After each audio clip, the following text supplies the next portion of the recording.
Pozdrav y dobrodošli. Bienvenidos. Yo soy Mila y hoy vamos a aprender cómo se dicen los meses del año en serbio. También vamos a ver algunos ejemplos de cómo se utilizan en las oraciones. Aprender los meses es muy importante para poder hablar sobre el calendario y mencionar fechas correctamente. Vamos a comenzar. Enero en serbio se dice januar. Januar. Febrero se dice februar. Februar. Marzo es mart. Mart.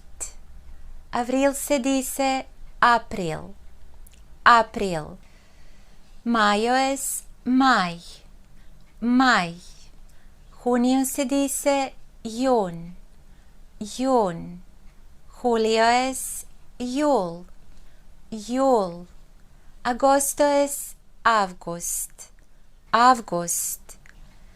Septiembre se dice september. September. Octubre es october. October. Noviembre es november.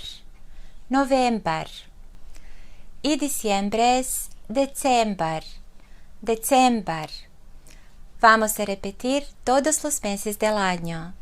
Januar, februar, mart, april, maj, jun, jul, august, september, october, november, december. Ahora veamos algunos ejemplos de cómo se utilizan los meses en serbio.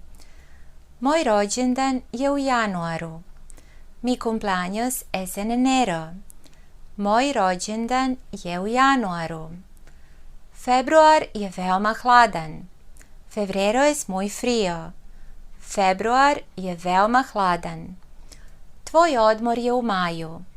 Tus vacaciones son en mayo. Tvoj odmor je u maju. Leto počinje u junu. El verano comienza en junio. Leto počinje u junu. Juli i avgust su najtopliji meseci u godini. Julio y agosto son los meses más calurosos del año.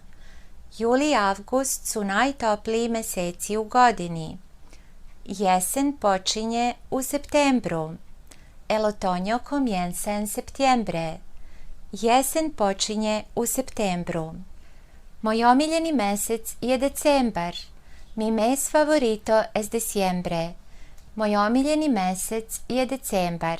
Y eso es todo. Ahora sabes cómo se pronuncian los meses del año en serbio. Recuerda practicar para mejorar tu pronunciación.